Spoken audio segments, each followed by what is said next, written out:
Hello all.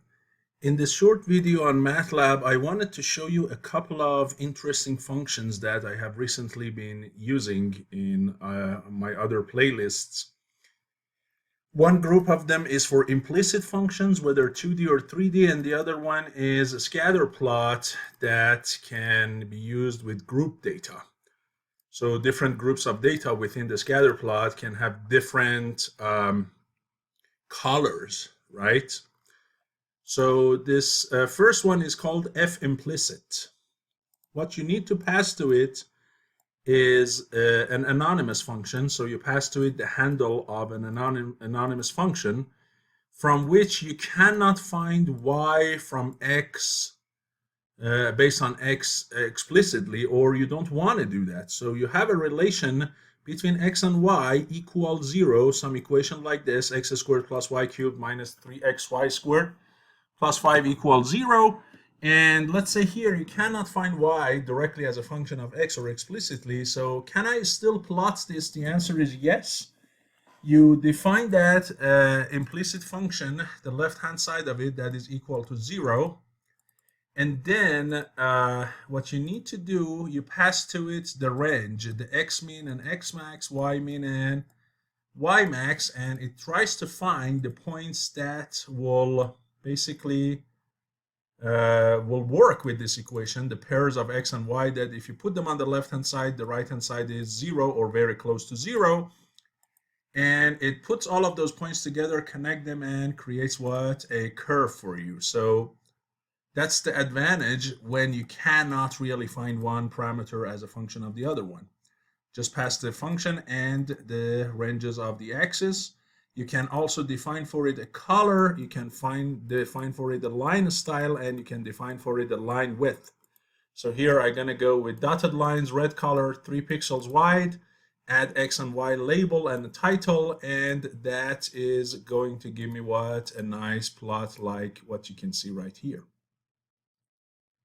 Okay, so this is this function, and clearly it's not a real function, because you see at any x points you have more than 2 y points, and many of, so based on the mathematical definition of function, this is not really a function, okay, because at any x you have more than 2 y's, right?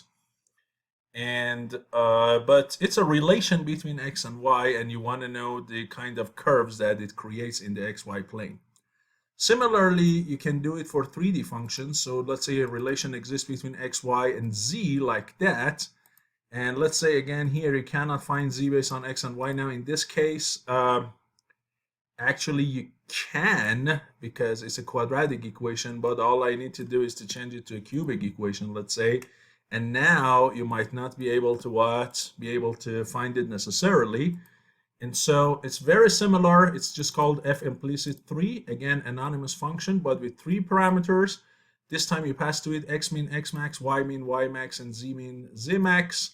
You can pass to it edge color because it's going to be a surface plot, right? You can pass to it face alpha if you want it to be basically transparent. Any number less than 1 make it transparent. You can have a face color and make a shading for it, which is interp, faceted, or anything like that, and add XYZ label, title, view, and so on. Now here I move it back to x squared, but again, remember I can make it x cubed or any function that you want. And here, let me show you this implicit surface. Here we go, right? So this is a surface. Again, here z might not necessarily be a function of x and y, and as far as I can see, it's not really, because at any pair of x and y there's more than one z.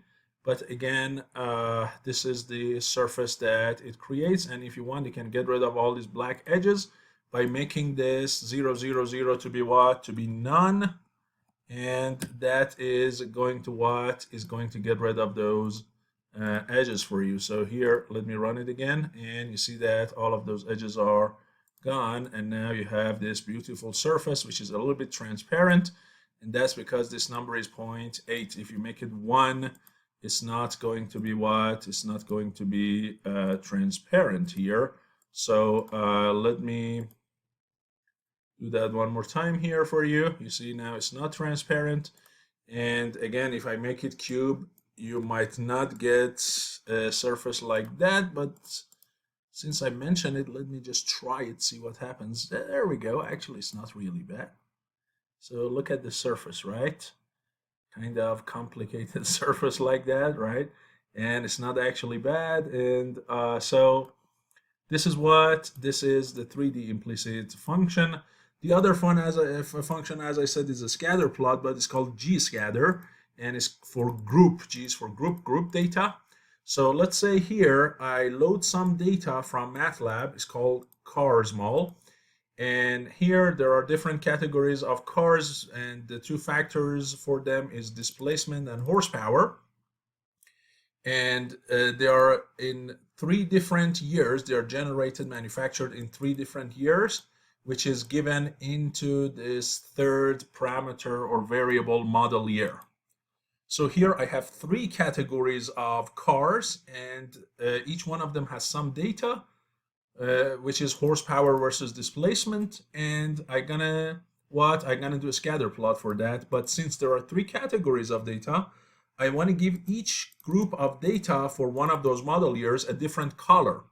So here I can pass to it different colors, say RBK. So the first group gonna be red, second one blue, the third one is black. Then I can give them different line styles. So the first one is a circle, the next one is a star, the next one is what? A triangle. So we have red circle, blue star, and black triangle.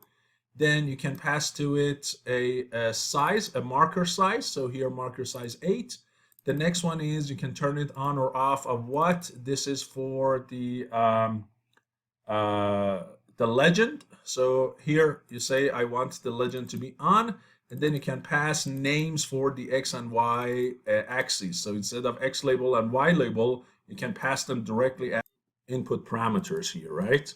And then I make the location of the legend best. And so let's go ahead and make this one. So here, as you can see, I have X and Y axis, the data. I have 3 years of manufacturing, the 70, 76, and 82. And you clearly see that I have what? I have 3 categories of 3 groups of data here, right? And these names here, they are coming from what? They are coming from this variable model year, right? So those are the 3 numbers that exist in the variable model year. So hopefully this is useful to you, and I'll see you in my next lecture. Thank you.